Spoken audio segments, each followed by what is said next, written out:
रायगड जिल्ह्यात भारतीय जनता पार्टीने संघटनात्मकदृष्ट्या आपली पकड मजबूत करायला सुरुवात केली आहे। पाली सुधागड तालुक्यातही भाजपने पक्षवाढीच्या दृष्टीने मुसंडी मारल्यामुळे भाजपला मोठी ताकद मिळत आहे। त्यानुसार सुधागड तालुक्यातील सामाजिक, राजकीय आणि आर्थिकदृष्ट्या अत्यंत महत्त्वपूर्ण असणाऱ्या रासळ ग्रुप ग्रामपंचायतीचे सरपंच, सदस्य आणि अनेक कार्यकर्त्यांनी भारतीय जनता पार्टीत प्रवेश केला आहे। पाछापूर ग्रामपंचायत पाठोपाठ रासळ ग्रामपंचायत ही भाजपमध्ये विलीन झाल्याने आगामी स्थानिक स्वराज्य संस्था निवडणुकीत भाजपला मोठा फायदा होणार असल्याचे चित्र स्पष्ट झाले आहे। प्रवेशकर्त्यांचे खासदार धैर्यशील पाटील, आमदार रविशेठ पाटील, प्रकाश भाऊ देसाई, गीताताई पालरेचा, राजेश मपारा, श्रीकांत ठोंबरे, नरेश खाडे, प्रणाली शेठ यांनी स्वागत केले। या पक्षप्रवेशासाठी युवा नेते नरेश खाडे यांच्यासह वरिष्ठ पदाधिकाऱ्यांनी प्रयत्न केले।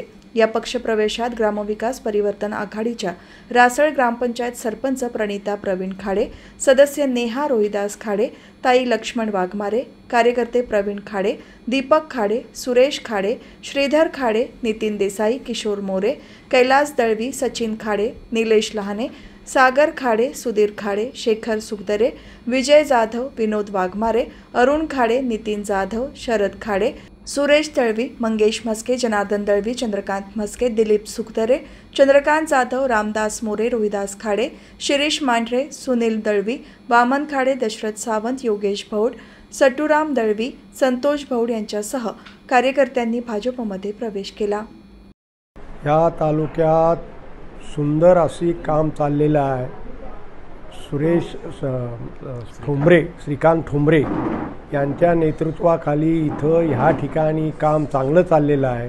ह्या ठिकाणी बहुसंख्य ग्रामपंचायतीने बहुसंख्य लोक हे भाजपच्या पाठीमागे लागलेले आहेत।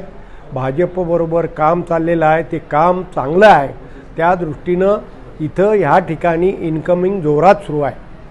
आगामी जिल्हा परिषद असतील, पंचायत समिती निवडणुकांमध्ये भाजप हे केवळ सुधागड पेनमध्ये नव्हे तर रायगड जिल्ह्यात कसा प्रभाव पाडेल? या ठिकाणी या तालुक्यातल्या दोन्ही जिल्हा परिषद, 4 पंचायत समिती ह्या 100% भाजप जिंकणारच आणि त्यात कुठलाही किंतु नाही।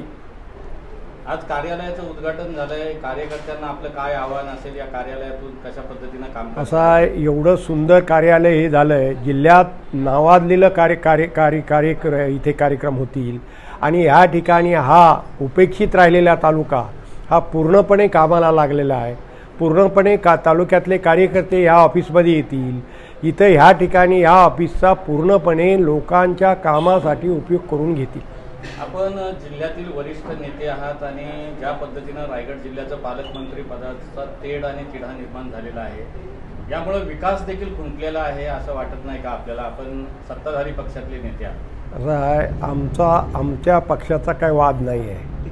आम्ही ही सर्वांना बरोबर घेऊन जाणार आहोत। किंबहुना मी स्वतः माझी विनंती मुख्यमंत्री महोदयांना आहे की दोन्ही पक्षाचा वाद आहे तर आम्हाला तिसऱ्याला पालकमंत्रीपद देऊन टाका। एक शेवटचा प्रश्न आहे, आगामी जिल्हा परिषद आणि जिल्हा परिषदेच्या निवडणुकीमध्ये महायुतीतला जो आता बघितला तर शिंदे गट आणि राष्ट्रवादी अजित पवार गटामध्ये सध्या संघर्ष आहे, त्यामुळे शेतकरी कामगार पक्ष आणि राष्ट्रवादी यांचं ऐक्य दिसेल का?